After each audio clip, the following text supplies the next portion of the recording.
Hello everyone, welcome back to online study zone. आज हम बात करेंगे ज्योग्राफी और इकोनॉमिक्स के बारे में, जिसमें 50 एमसीक्यू आपको देखने को मिलेगा। और ये इस सीरीज़ का 7वां पार्ट है। अगर आपने इससे पहले के बाकी के पार्ट्स को नहीं देखा तो चेक कर लीजिएगा। तो चलिए इस वीडियो को शुरू करते हैं। फर्स्ट क्वेश्चन बनता है कि निम्न में से कौन सही सुमेलित है।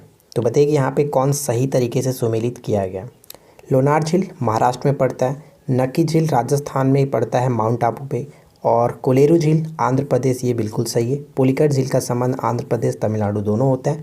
तो यहाँ पे हम सी को टिक करेंगे, जो कि पॉइंट्स गलत है। सही है, ठीक है। श्रीहरिकोटा द्वीप अवस्थित है। श्रीहरिकोटा द्वीप अवस्थित है पुलिकट झील के समीप। पुलिकट झील के समीप, ऑप्शन सी।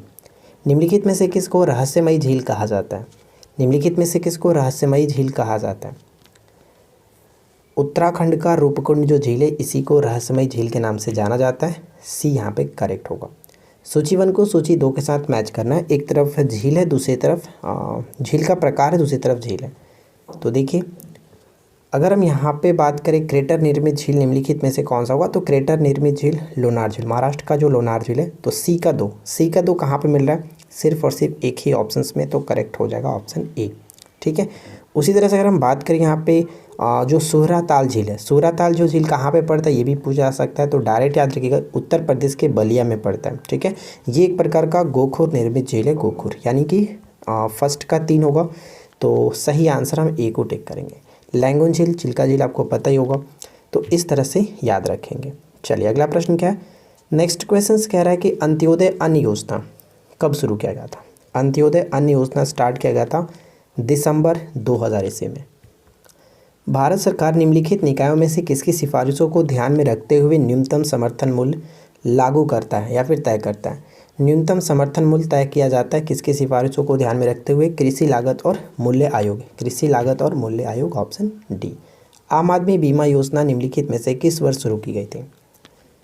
आम आदमी बीमा योजना स्टार्ट किया गया था कब, 2007 में। 2007 2 अक्टूबर 2007 को स्टार्ट किया गया था। तमिलनाडु का चावल कटोरा किस शहर को कहा जाता है। तमिलनाडु का चावल कटोरा किस शहर को कहा जाता है। तो यहाँ पे तंजावुर राइट आंसर हो जाएगा, ऑप्शन सी तंजावुर।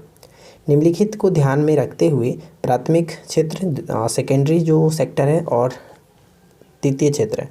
तो यहाँ पे तीनों सेक्टर के संबंध में आपको ये बात करना है कि भारत की जीडीपी में उपरोक्त में से योगदान का सही बढ़ता क्रम क्या होगा। सही बढ़ता क्रम क्या है। तो हम जैसा कि जानते हैं कि सबसे ज़्यादा जो मिलता है वो तृतीय क्षेत्र से जीडीपी मिलता है भारत को, लेकिन सबसे कम प्राथमिक क्षेत्र से। अगर बढ़ता क्रम देखें तो प्राथमिक, द्वितीय और तृतीय इस तरह से होगा, यानी फर्स्ट, सेकंड, थर्ड यहाँ पे करेक्ट आंसर हो जाएगा, ऑप्शन ए को टिक करेंगे। एग्जिम बैंक वर्ष में स्थापित किया गया था। एग्जिम बैंक किस वर्ष में स्थापित किया गया था। तो एग्जिम बैंक का संबंध हो जाता है भारत निर्यात बैंक, जो कि यहाँ पे 1982 करेक्ट आंसर होगा। नेक्स्ट क्वेश्चन कह रहा है कि निम्नलिखित में से कौन से कथन नाथुला दर्रा के बारे में सही है। नाथुला दर्रा के बारे में कौन सा कथन यहाँ पे सही है। इसके संबंध में 3 पॉइंट्स लिखा गया, पढ़िए और बताइए राइट आंसर क्या होना चाहिए। तो नाथुला दर्रा सिक्किम में स्थित है और ये तिब्बत को जोड़ता है, सिक्किम को तिब्बत से जोड़ता है। प्राचीन रेशम मार्ग का प्रमुख मार्ग है और इसे 2006 में फिर से खोला गया था। एक चीज़ ध्यान रखिएगा, ये 2006 में खोला गया था, तो बंद कब कर दिया गया था। 1962 में जो भारत और चाइना का युद्ध हुआ था उस बीच इसको बंद कर दिया गया था, यानी तब से ये 1962 से बंद था। और पुनः 44 वर्षों के बाद इसको 2006 में फिर से खोला गया था। तो यहाँ पे तीनों के तीनों पॉइंट्स बिल्कुल सही है, ऑप्शन ए करेक्ट होगा। निम्नलिखित में से कौन सा युग में सही सुमेलित नहीं है। सही सुमेलित नहीं है, तो ध्यान दीजिएगा। लिपुलेख उत्तराखंड बिल्कुल सही। जलेपला दर्रा का संबंध हो जाता है सिक्किम से, ये पॉइंट गलत है। रोहतांग हिमाचल प्रदेश और पालघाट केरल तमिलनाडु, ये भी सही है। तो गलत यहाँ पे ऑप्शन बी होगा। सूची 1 को सूची 2 के साथ सुमेलित कीजिए। तो एक तरफ पर्यटन स्थल है और दूसरी तरफ राज्य है। तो चलिए देखते हैं कौन किसके साथ मैच होगा। चक्रता की बात करें तो ये आपका हिल स्टेशन उत्तराखंड में पड़ता है, फर्स्ट का 3 के साथ। ए का 3 यहाँ पर भी है, यहाँ पर भी है। बी का फर्स्ट हो ही गया, बी का फर्स्ट, यानी कि बी जो है हफलांग पड़ता है, ये असम में। और कलिम्पोंग की बात करें तो ये पश्चिम बंगाल के साथ मैच होगा, सी का 2 के साथ। तो सी का 2 यहाँ पर देख रहे हैं, तो सही आंसर हो जाएगा ऑप्शन सी, ठीक है। सी यहाँ पर करेक्ट आंसर बन जाता है। अगला प्रश्न कि एक ग्रह की अपने कक्षा में सूर्य की न्यूनतम दूरी को क्या कहा जाता है। न्यूनतम दूरी को क्या कहते हैं? अगर हम पृथ्वी के संबंध में ही बात करें कि पृथ्वी और सूर्य के बीच की जो न्यूनतम दूरी होगी, जो कि जनरली हम जानते हैं 3 जनवरी को होता है, तो इसको हम लोग उपसौर के नाम से जानते हैं, उपसौर। ठीक है, अधिकतम दूरी को उपसौर के नाम से जाना जाता है। Next point, Rockies, Andes, Atlas, Alps, Himalaya आदि किस प्रकार के पर्वत हैं? ये किस प्रकार के पर्वत हैं? तो ये सभी वलित पर्वत के उदाहरण हैं। वलित पर्वत, ऑप्शन ए होगा करेक्ट आंसर। साल, सागवान और बांस किस प्रकार के वन में पाए जाते हैं? साल, सागवान, जो बांस है ये किस प्रकार के वन में पाए जाते हैं? उष्णकटिबंधीय आर्द्र पतझड़ वन। उष्णकटिबंधीय आर्द्र पतझड़ वन, ऑप्शन ए। निम्नलिखित में से कौन सा कथन असत्य है? तो बताइए कि निम्नलिखित में से कौन सा कथन असत्य है? अफ्रीका में सर्वाधिक जनसंख्या घनत्व वाला जो देश है नाइजीरिया है। अफ्रीका का सर्वाधिक नगरीकृत जो देश है वो लीबिया है। अफ्रीका महाद्वीप में नाइजर नदी को पाम तेल के नदी के नाम से भी जाना जाता है। तो यहाँ पे तीनों की तीनों पॉइंट्स बिल्कुल सही है। राइट आंसर हो जाएगा ऑप्शन डी। उपरोक्त सभी कथन सही है, कोई गलत नहीं है। किरीट पारिक समिति निम्नलिखित में से किससे संबंधित थे? किरीट पारिक समिति किससे संबंधित थी? तो इसका संबंध हो जाएगा तेल मूल्य सुधार। तेल का मतलब यहाँ पे पेट्रोलियम की बात की जा रही है। पेट्रोलियम मूल्य सुधार के संबंध में बात के सिफारिशों के लिए इसका गठन किया गया था किरीट पारिक समिति। निम्नलिखित में से कौन मानव विकास सूचकांक जो ह्यूमन डेवलपमेंट इंडेक्स जारी किया था यूएनडीपी के द्वारा, तो उसके संबंध में यूएनडीपी, ठीक है, उसका संकेतक नहीं है? तो इसमें 3 चीज़ों पे बात की जाती है। एक तो प्रति व्यक्ति आय, दूसरा जीवन प्रत्याशा, तीसरा शैक्षिक स्तर है वो। तो राष्ट्रीय आय की बात नहीं की जाती है, प्रति व्यक्ति आय की बात की जाती है। यहाँ पे ये पॉइंट गलत होगा, ऑप्शन हम ए को टिक करेंगे जो कि इसके अंतर्गत नहीं आता है। ठीक है, निम्नलिखित में से कौन सही ढंग से लिंग अनुपात को परिभाषित करता है? लिंग अनुपात को सही ढंग से परिभाषित करता है प्रति 1000 पुरुष संख्या पर महिलाओं की संख्या, यानी ऑप्शन ए करेक्ट होगा। निम्नलिखित नदी डेल्टाओं में से किन पर मैंग्रोव वन पाए जाते हैं? मैंग्रोव वन पाए जाते हैं तो स्वर्णरेखा और गंगा। स्वर्णरेखा और गंगा यहाँ पे 2 और 4 करेक्ट होगा, सी यहाँ पे राइट आंसर बन जाता है। चौराबाड़ी जो ग्लेशियर है वो कहाँ स्थित है? चौराबाड़ी जो ग्लेशियर है वो कहाँ स्थित है? ये पड़ेगा आपका उत्तराखंड में, उत्तराखंड, ऑप्शन डी। अगला पॉइंट्स कह रहा है कि तेल शोधनशालाएँ और दूसरा तरफ राज्य है, तो मैच करिए तेल शोधनशालाएँ और दूसरी तरफ राज्य के साथ। तो नूनमाती की बात करें, नूनमती जो ये असम में पड़ता है, फर्स्ट का 3 के साथ। फर्स्ट का 3 सिर्फ और सिर्फ एक ही ऑप्शन में मिल रहा है, तो वैसे भी हमारा करेक्ट आंसर हो जाएगा ऑप्शन डी। ठीक है, कोयाली ध्यान रखिएगा, कोयाली आपका गुजरात में पड़ता है, कई बार पूछा गया। मंगलौर और पानीपत तो नाम से ही क्लियर हो जाएंगे। कार्ल ओ सावर के संबंध में कौन सा कथन असत्य? ध्यान दीजिएगा, असत्य है, ये आपको ध्यान रखना है कार्ल ओ सावर के संबंध में। पहला पॉइंट कह रहा है कि इनके अनुसार यदि इतिहास कब का वैज्ञानिक अध्ययन प्रस्तुत करता है तो भूगोल कहाँ का वैज्ञानिक और तार्किक अध्ययन है। बिल्कुल सही, इन्हीं के अनुसार था ये बात। सांस्कृतिक भूगोल के जनक इन्हें माना जाता है, कार्ल ओ सावर को। तो कोई भी कथन यहाँ पे असत्य नहीं है, इसलिए हम ऑप्शन डी को टिक करेंगे, ना ही 1 और ना ही 2, दोनों के दोनों पॉइंट सही है। रुको और जाओ नियतिवाद की विचारधारा के प्रतिपादक कौन है? बहुत इंपॉर्टेंट क्वेश्चन है। रुको और जाओ नियतिवाद के विचारधारा के प्रतिपादक कौन है? तो ग्रिफिथ टेलर राइट आंसर होगा, ग्रिफिथ टेलर, ऑप्शन डी। सुमेरु ज्योतिय दिव्य प्रकाश जिसको ऑरोरा कहा जाता है, ऑरोरा, ये किस मंडल में दिखाई देता है? ऑरोरा जो होता है वो किस मंडल में? आयन मंडल में दिखाई देता है, ऑप्शन सी, आयन मंडल में।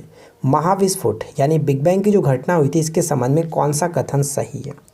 बिग बैंग के संबंध में कौन सा घटना सही है, कौन सा कथन सही है? यह घटना आज से लगभग 13.7 अरब वर्ष पहले हुई थी। आज से 4.5 वर्ष पूर्व सौर मंडल का विकास हुआ था। महाविस्फोट सिद्धांत जो है एब जॉर्ज लेमेंतेयर ने दिया था। ये तीनों के तीनों पॉइंट्स बिल्कुल सही है, तो हम ऑप्शन डी को टिक करेंगे, 1, 2, 3। ठीक है, नेक्स्ट वन, किस ग्रह को मॉर्निंग स्टार या फिर इवनिंग स्टार के नाम से जाना जाता है? किस ग्रह को मॉर्निंग स्टार या फिर इवनिंग स्टार के नाम से जाना जाता है? वो है शुक्र। शुक्र यानी कि वेनस सौरमंडल का सूर्य के दूरी के क्रम में दूसरा ग्रह है, ये ध्यान रहेगा। पृथ्वी की बहन, सबसे चमकीला ग्रह, सबसे गर्म ग्रह, इन सभी नामों से इसको जाना जाता है। भारत के भुगतान संतुलन को किसके द्वारा ठीक किया जा सकता है? भारत के भुगतान संतुलन को किसके द्वारा ठीक किया जा सकता है? तो यहाँ पे राइट आंसर हो जाएगा मुद्रा अवमूल्यन, प्रबल निर्यातक संवर्धन, आयात प्रतिस्थापन, यानी सभी के द्वारा, ऑप्शन डी। मुद्रा के अवमूल्यन का परिणाम होता है, मुद्रा के अवमूल्यन का क्या परिणाम होता है? तो इसमें क्या होता है कि निर्यात में वृद्धि होती है और उनके भुगतान संतुलन में सुधार होता है, यानी ऑप्शन ए बिल्कुल सही आंसर होगा। ठीक है, ऑप्शन ए। अगला क्वेश्चन है कि निम्न में से किस कर की वसूली केंद्र सरकार के द्वारा नहीं की जाती है? किस कर की वसूली केंद्र सरकार के द्वारा नहीं की जाती है? तो व्यावसायिक जो कर है इसकी वसूली राज्य सरकार के द्वारा की जाती है, ऑप्शन सी। बिक्री कर किसका उदाहरण है? बिक्री कर किसका उदाहरण है? तो ध्यान रखेंगे बिक्री कर जो है वो एक प्रकार का अप्रत्यक्ष कर का उदाहरण है, अप्रत्यक्ष कर, ऑप्शन सी। प्रति व्यक्ति आय जो है वो हम इसको परिभाषित कर सकते हैं। प्रति व्यक्ति आय को किस तरह से परिभाषित किया जा सकता है? तो यहाँ पे राइट आंसर बन जाएगा, राष्ट्रीय आय को अगर हम कुल जनसंख्या से डिवाइड कर दें तो हमें प्रति व्यक्ति आय निकल जाएगा, यानी ऑप्शन डी बिल्कुल सही आंसर होगा। आय और उपभोग में किस प्रकार का संबंध है? आय और उपभोग में किस प्रकार का संबंध है? अगर आय बढ़ता है तो उपभोग भी बढ़ जाता है, यानी कि प्रत्यक्ष संबंध हो जाता है, यानी ऑप्शन बी बिल्कुल सही आंसर होगा। बेमेल युग्म को पहचानिए। यहाँ पे कौन गलत तरीके से मैच किया गया? देखिए, चाय का अधिकतम जो होता है वो असम में होता है, मूंगफली का अधिकतम जो खेती होता है वो हम कह सकते हैं ये गुजरात के साथ मैच करना चाहिए, गुजरात।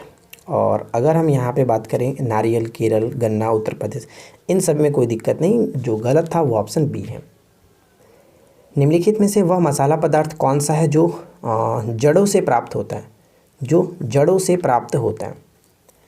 देखिए, लौंग जो होता है वो पुष्प कली से प्राप्त होता है, सूखे पुष्प कली से। दालचीनी छाल से, हल्दी जो कि तना से। तो उपरोक्त में से ऐसा कोई नहीं है जो कि जड़ से प्राप्त होगा। गाजर होता है, मूली होता है, ये सब जड़ से मिलते हैं। वैश्विक तापन के फलस्वरूप हो सकता है, वैश्विक तापन के फलस्वरूप जैसे ग्लोबल वार्मिंग कह सकते हैं, ग्लोबल वार्मिंग। तो उसके अंतर्गत समुद्र तल में वृद्धि, फसल के स्वरूप में परिवर्तन, तट रेखा में परिवर्तन, सब कुछ हो सकता है। ऑप्शन डी यहाँ पे बिल्कुल करेक्ट होगा। अब यहाँ पे बताना है कि गलत जोड़ा कौन सा होगा। तो बताइए कि यहाँ पे गलत जोड़ा कौन सा है। तो बांदीपुर जो अभ्यारण्य है वो कर्नाटक में, सरिस्का राजस्थान, अनामलाई तमिलनाडु, कोई भी गलत नहीं है, ऑप्शन डी। ठीक है, डी यहाँ पे करेक्ट होगा। कुगटी वन्य पशु विहार किस राज्य में स्थित है? कुगटी वन्य पशु विहार किस राज्य में स्थित है? ये पड़ता है आपका हिमाचल प्रदेश, ऑप्शन सी हिमाचल प्रदेश कुगटी। अगला क्वेश्चन की सनराइज इंडस्ट्रीज से क्या तात्पर्य है? सनराइज इंडस्ट्रीज से क्या तात्पर्य है? सूर्योदय उद्योग से हम किसे संबंध रखते हैं? तो कंप्यूटर, दूरसंचार और माइक्रो इलेक्ट्रॉनिक्स जो उद्योग हैं उनको कहा जाता है सनराइज इंडस्ट्रीज। निम्नलिखित में से किसको भारत का पारिस्थितिकी तप्त स्थल कहा जाता है? भारत का पारिस्थितिकी तप्त स्थल किसे कहा जाता है? तो यहाँ पे राइट आंसर बन जाएगा ऑप्शन डी। भारत में 4 पारिस्थितिकी तप्त स्थल हैं, जिसमें हम लोग एक तो हिमालय को रखते हैं, हिमालय के सभी भाग आता है इसके अंतर्गत, इंडो वर्मा, सुडालैंड और एक पश्चिमी घाट। तो यहाँ पे पश्चिमी घाट, पश्चिमी हिमालय, पूर्वी हिमालय, तो ये तीनों के तीनों सही है, तो राइट आंसर हो जाएगा ऑप्शन डी। निम्नलिखित कथनों पर विचार करिए। धरातल पर मैग्मा ठंडा होकर बैथोलिक का निर्माण करता है। तो ये पॉइंट गलत है, क्योंकि जो बैथोलिक का निर्माण होता है वो धरातल पर नहीं गहराई में होता है। ये पॉइंट गलत है, सिर्फ गहराई नहीं यहाँ पे धरातल नहीं, यहाँ पे गहराई होना चाहिए था। ठीक है, और यहाँ पे हम कह सकते हैं कि बैथोलिक जो बेसाल्ट के बने होते हैं, ये पॉइंट भी गलत है, क्योंकि बैथोलिक जो निर्माण होता है वो ग्रेनाइट का बना होता है। तो यहाँ पे ना तो एक सही है और ना ही दो सही है, हम ऑप्शन डी को टिक करेंगे कि दोनों में से कोई भी सही नहीं है। फोरवेस्टा के संबंध में कौन सा कथन सही है?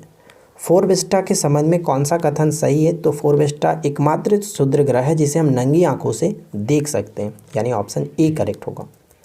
पृथ्वी की वह गति जो सूर्य के चारों ओर कक्षा में होता है, उस गति को क्या कहते हैं? और इस गति के कारण ऋतु परिवर्तन भी होता है, तो इसे हम लोग परिक्रमण गति कहते हैं, यानी कि रिवोल्यूशन कहता है। ठीक है, घूर्णन गति जो होता है जिसको हम लोग दैनिक गति के नाम से जानते हैं, जिसको रोटेशन कहा जाता है, और इसके वजह से दिन और रात होता है। तो ये दोनों पॉइंट्स इंपॉर्टेंट है, याद रखना है। सिजगी क्या है? सिजगी हम किसे कहते हैं? तो सूर्य, पृथ्वी और चंद्रमा जब एक सिद्ध रेखा में होते हैं, इन्हें कहा जाता है सिजगी। ठीक है, सिजगी यानी ऑप्शन ए बिल्कुल करेक्ट आंसर बन जाता है। अगला क्वेश्चन, हाल ही में किस राज्य सरकार ने उड़ान जो कि योजना को स्टार्ट किया? उड़ान योजना को स्टार्ट किया हाल ही में राजस्थान के गवर्नमेंट ने। और उड़ान योजना के अंतर्गत क्या है कि 10 वर्ष से लेकर के 45 वर्ष तक की लड़कियों और महिलाओं को निःशुल्क सैनिटरी नैपकिन जो वितरण है वो किया जाएगा निःशुल्क। ठीक है, तो ये उड़ान योजना के अंतर्गत है, ध्यान रखना है। अगला क्वेश्चन, हाल ही में किस राज्य के 3 नए जिले बनाए जाएंगे?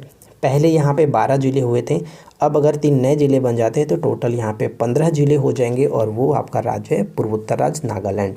और वो 3 नए ज़िलों का नाम की अगर हम बात करें तो तसेम्यू, साथ ही साथ न्यूलैंड और एक चुमुकेदिया। चुमुकेदिया नहीं, चुमुकेदिमा है, चुमुकेदिमा। ठीक है, तो ये 3 नए यहाँ पे इसके नए ज़िले बन जाएंगे। तो ध्यान रखना, निम्न में से किस शहर ने दुनिया के सबसे लंबी बांसुरी बनाने का रिकॉर्ड अपने नाम किया? पीलीभीत ऑप्शन ए करेक्ट होगा। अगला क्वेश्चन, हाल ही में किस राज्य ने खेल को बढ़ावा देने के लिए खेल नर्सरी योजना 2022-23 शुरू किया? खेल नर्सरी योजना 2022-23 को शुरू किया है किसने? तो यहाँ पे राइट आंसर बन जाएगा हरियाणा ऑप्शन बी। देखिए, आज की इस वीडियो का आखिरी क्वेश्चन है, तमिल थाई वाजुथो को किस राज्य का राज्य गीत घोषित किया गया? तमिल थाई वाजुथो को किस राज्य का राज्य गीत घोषित किया गया? इस गीत को गाने का जो है वो 55 सेकंड है, ये ध्यान रखेंगे। और यहाँ पे हम कह सकते हैं, नाम से क्लियर होना चाहिए कि तमिल यानी कि तमिलनाडु, ऑप्शन डी। ठीक है, तो बस आज की इस वीडियो में इतना ही। आशा करते हैं कि आपको क्वेश्चंस अच्छे लगे होंगे। कोई प्रॉब्लम हो नीचे कमेंट कर सकते हैं, और साथ ही साथ वीडियो पसंद आया तो लाइक कर दीजिएगा, शेयर कर दीजिएगा, और चैनल को सब्सक्राइब करके नोटिफिकेशन बेल आइकन को ऑल पे सेट कर लीजिए। हम मिलते हैं नेक्स्ट क्लास में। Thanks for watching, keep learning, have a good day.